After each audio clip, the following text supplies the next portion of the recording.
Having a blast at the set. We'll give you a stat on every NFC North team. And Darnold last season.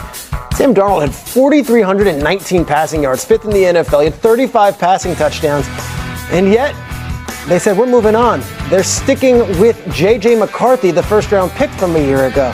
Dominique Foxworth, can Kevin O'Connell make magic with J.J. McCarthy and keep this team in the spot that they were last year, 14 wins and going into the playoffs?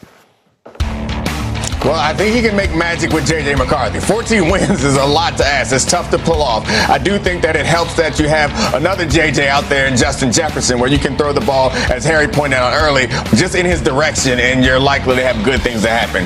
The fact is, Kevin O'Connell, every quarterback that plays for him, you see the best version of that quarterback in that situation. It may not be a great quarterback all the time, but you're going to see the best version of them in that situation. I think you're going to get that from J.J. McCarthy, but we just don't know what his ceiling is. They didn't ask a whole lot of him in college, even though he made key plays on important third downs and fourth downs in the championship run. But we'll see what type of quarterback he turns into. But I do know that offensive coordinator, the head coach, who also coordinates the offense over there, is going to get the best version of him. Harry, take us into the locker room here. This is a guy who won 14 games. They decide we're not going to franchise tag him. We're not going to bring him back. We're going with the rookie. You're a veteran player on the team. How are you embracing that change? And what do you think the Vikings veterans have to do to make sure McCarthy gets to that spot this year? Number one, do everything in your power to where everything isn't on the young rookie's shoulder. And if you're J.J. McCarthy, you say to yourself, man, I have Justin Jefferson, I have Jordan Addison, I have T.J. Hockenson, I have Aaron Jones, I have this amazing offensive line, I have a defense. Man, you look yourself in the mirror every morning. Hey, don't mess it up, J.J. Don't mess it up, J.J. That's all he has to not do is mess it up. We've seen Sam Darnold, in which everyone gave up on Sam Darnold, go into this offensive system last year and thrive and got paid because of it. J.J. McCarthy, I think he's also going to be an addition to the run game because of his athleticism, in which people might not be ready for 2025. Of all the analysts on the show today, Damian Woody, you are the only one to say the Vikings will win the NFC North. Make the case. They added to the offensive line. Offensive line got better. They basically rebuilt the interior of their offensive line. They added to their defensive line. Guys, I want to point out one thing here. The Minnesota Vikings, they could have had Aaron Rodgers this offseason. Think about that. Aaron Rodgers wanted to go to Minnesota, okay? They let Daniel Jones walk. Their backup is Sam Howell. That tells you how much Kevin O'Connell really believes in this young man. I think this young man has one of the best infrastructures in the National Football League to work with. Yeah. I think he's going to light it up. This is the rarest thing. It's like the immaculate inning, what you're seeing on the screen. This is when it's truly what a producer dreams of. Every single analyst on the show has picked a different team out of the NFC North. Kevin Clark, you are our Packers representative. Let's go to Green Bay, where the Packers are getting years. Pittsburgh, let's bring back in Adam Schefter. Adam, what's the latest? Well, Courtney, there's the deal. Moments ago, the Pittsburgh Steelers and T.J. Watt reached agreement on a record 3-year, $123 million extension that includes $108 million fully guaranteed at signing. This now makes T.J. Watt, for the second time in his career, the highest paid non-quarterback in NFL history. The price is only going up on players like Micah Parsons. I'm sure Trey Hendrickson in Cincinnati is aware of this particular deal. And we've seen it be the offseason of the pass rusher. Max Crosby, Danielle Hunter, Myles Garrett, now TJ Watt, with still, you would think, Aiden Hutchinson to come, Micah Parsons to come, maybe Trey Hendrickson to come. So the pass rush deals continue to filter in. But TJ Watt has set a new mark today, passing all the others, averaging $41 million a year on this new 3-year extension. Yeah, $1 million more a year than Myles Garrett, who set the bar at $40 million. So the price continues to go up. Deadline spurring action, guys. The Pittsburgh Steelers report to training camp in Latrobe next week. Mike, your reaction to this news? You know, Courtney, I'm old enough to remember when Nick Bosa was the highest paid defensive end last summer at $35 million a year. Why do teams like the Dallas Cowboys wait? I don't understand. When you hit on somebody like Micah Parsons, who's tough, productive, and he's going to be there, you know the price is going to go up. And this is a great deal for TJ Watt. There was a 0.0% chance he wasn't going to be there. You don't go out and give DK Metcalf $35 million a year and give up a second-round pick. Go sign Aaron Rodgers. Steelers not to have TJ Watt there. Sam, you know from a locker room perspective, he had to be there. He's a glue guy. I'm glad they rewarded him. And now I'm thinking about if I'm Dallas and Cincinnati, the price just went up. Yeah, it's wise to pay guys early. That's what I'm learning. The earlier you pay guys, the better, because if you wait, the price goes up. But to your point, Mike T, the culture, TJ Watt is what it means to be a Steeler. You think about it, all his teammates are talking about what it's like to get him back. We need him in our locker room. Yeah, from a culture perspective, but also from a production perspective. He's played 8 years in the NFL, 7-time Pro Bowler, 4-time first-team All-Pro, has led the NFL in sacks multiple times, led the NFL in forced fumbles multiple times. He's feared by offensive linemen. I was at the O-line Masterminds deal. They have a full breakdown on, okay, how do we try to stop or slow down TJ Watt? And so, yes, it's well-deserved, but other teams need to take note that if you're going to pay a guy and you wait, you are not wise. Yeah, Trey Hendrickson, Micah Parsons, Aiden Hutchinson, 3 pass rushers waiting on deals. So it's TJ Watt, Myles Garrett, Max Crosby, and Danielle Hunter who got deals this offseason. 73.5 sacks, Mike T, for TJ Watt over the last 5 seasons, most by any defensive end in that stretch. But he's 30 years old. Is there any hesitancy to pay a guy this much money when he's going to soon be on the other side of 30? Yeah, Courtney, it's a totally fair question, but if you look at TJ Watt in particular, he's been durable. A couple of years ago, we only played in 10 games.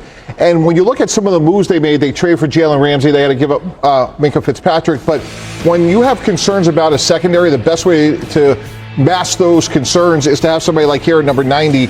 And again, it's a fair question about 30, but when he's in your building, he's going to the Hall of Fame. He is a have to have. He is not a nice to have. So there's nothing in his body of work, the way he plays or conditions, to think that this risk is unreasonable. Again, to Sam's point, like, why wait? You know, it's only gone up about $6 million per year on a multi-year deal since last summer. And it's not just him. Think about what he does for guys like Alex Highsmith, who's on the opposite side of him. What he's going to do for guys like DJ Harmon, who was drafted the first round this year, who's going to potentially play right next to him. Obviously, Cam Hayward is there as well, but this just solidifies what already has been a consistently good defense, maybe even on the verge of consistently great. He helps solidify that, not just for him individually, but what he brings to the locker room and the guys next to him. If you have a guy like TJ Watt that's next to you, it makes your job easier. I remember when I was a rookie, I played with Calais Campbell, and all of a sudden the focus, and that was when he was, not on year 18, right? But all of a sudden I had a lot more one-on-ones because they were trying to put more focus on Calais. And so that's what TJ Watt is going to do. He's going to allow everyone next to him and across from him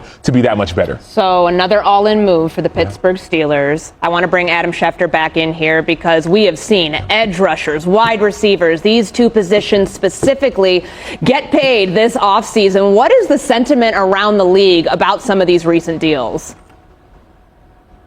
Well, obviously the price only goes up as we're talking about. In every offseason, Courtney, there seems to be a certain position that's going to be paid. A couple of off seasons ago, we saw the quarterbacks be paid. Last offseason, we saw the wide receivers be paid. Now, we're seeing the defensive ends, the edge rushers be paid, and we're not done yet. You see TJ Watt, Myles Garrett, Danielle Hunter, Max Crosby, all on that list of pass rushers who have been paid this offseason. And there potentially are still deals pending. For the Lions, Aiden Hutchinson. For the Bengals, Trey Hendrickson. We've certainly talked about that particular situation enough. And the Dallas Cowboys edge rusher, Micah Parsons. And so for all the deals that we've gotten so far, we may just be scratching the surface with these other 3 deals to come. And those who wait are left behind. Those who wait don't get a discount. Those who wait pay premium prices, and that's what's going to be the case in all of these particular situations as these remaining pass rushers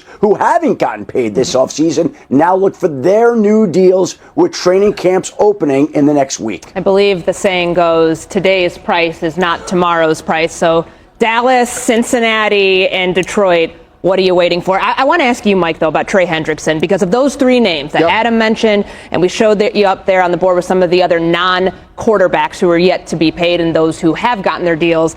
Hendrickson has said he doesn't want to play for Cincinnati given the current circumstances. He has requested a trade. Hutchinson and Parsons have not. How does a deal like this affect what his market is and where he could potentially go? Yeah, Courtney, it only fortifies his position, but I think there's a lot of similarities between the 2 situations. Here's why. You look again at Pittsburgh. They get Aaron Rodgers, right? They go out and they get DK Metcalf. They're not going to trade TJ Watt. Likewise, they just paid 2 great receivers in Jamar Chase and T. Higgins with a great quarterback in Joe Burrow. It's inconceivable to me to think they're going to go out and now trade Trey Hendrickson. They have zero chance to win a game when they don't score 30 points if Trey Hendrickson isn't there. So to me, Trey Hendrickson just got wealthier. Micah Parsons just got wealthier. And I would be floored if Cincinnati, let's give them credit. They locked up great young players. And to me, now they have to finish the deal and go get Trey signed. Yeah, well, be prepared to be floored. It feels like Cincinnati. I mean, the Trey Hendrickson and Cincinnati are on opposite ends of the table. And even with some of the comments that Trey Hendrickson has heard from some of the leadership in Cincinnati, he's not very happy with that regime. And so for me, I don't see Cincinnati saying, okay, we saw what TJ Watt just paid. Let's go and give Trey Hendrickson that. If they were already far apart before, I don't see them coming to the table with a larger offer now. Hard to envision a defense in Cincinnati being better. Without Trey Hendrickson in it, new defensive coordinator this year, some changes. We'll be keeping an eye there as well. All right, coming. Period of time, obviously, the charge was pleaded down. The bottom line here is just like a judge ruled today in Dallas, a judge ruled today in California regarding Jordan Addison's DUI. And now it's a situation where the NFL will step in. And if we go by the collective bargaining agreement, he would be subject to a baseline suspension of 3 games, which would cost him $88,000 per game, and it would void the guarantees remaining in his contract. So it could be a costly suspension for Jordan Addison. But like Rashee Rice, it looks like it's only a matter of time before the league steps in and hands down its discipline with Jordan Addison. All right, a situation we will be monitoring in Kansas City and in Minnesota. Adam, thank you for the latest. Be sure to eased off the top. TJ Watt, now the highest paid non-QB in NFL history for the second time in his career, reached agreement today on a 3-year, $123 million extension with $108 million fully guaranteed at signing. So let's welcome in the man who broke this story, Adam Schefter. Schefter, just a few minutes ago, this came to light, but it's been in the works for a while. How did this deal finally get done?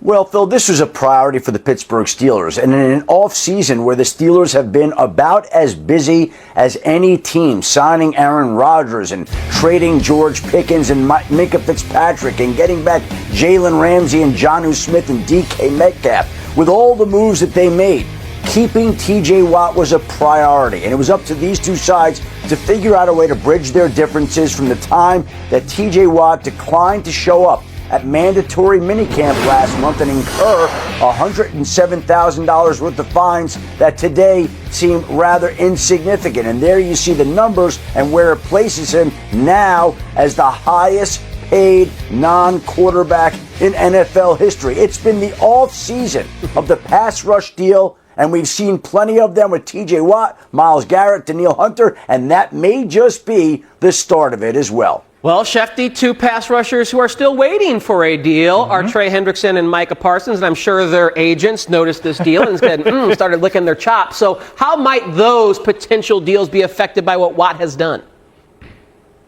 Well, you left out one, Aiden Hutchinson. There's 3 pass rushers waiting for deals this offseason that could be done here in the coming weeks. And so now there is a new benchmark for these defensive ends and pass rushers to look to. And I don't know that it necessarily boosts the value, but it certainly doesn't help or it doesn't hurt the argument of any one of these pass rushers that'll be talking to his team in the coming days and weeks about a new deal. When TJ Watt raises the bar, then the bar is raised for everybody. We saw earlier this offseason Max Crosby do it. We saw Danielle Hunter do it. We saw Myles Garrett do it. Now we've seen TJ Watt do it. I don't know that many are going to surpass TJ Watt here, but Micah Parsons, when he gets his deal done with Dallas, would probably pass TJ Watt. Trey Hendrickson, Aiden Hutchinson, I would think come in under TJ Watt. But again, the deal today just raises the bar for every player still awaiting a big pass rush deal. And today's deal just feels symbolic. $108 million guaranteed. Watt leads the NFL with 108 sacks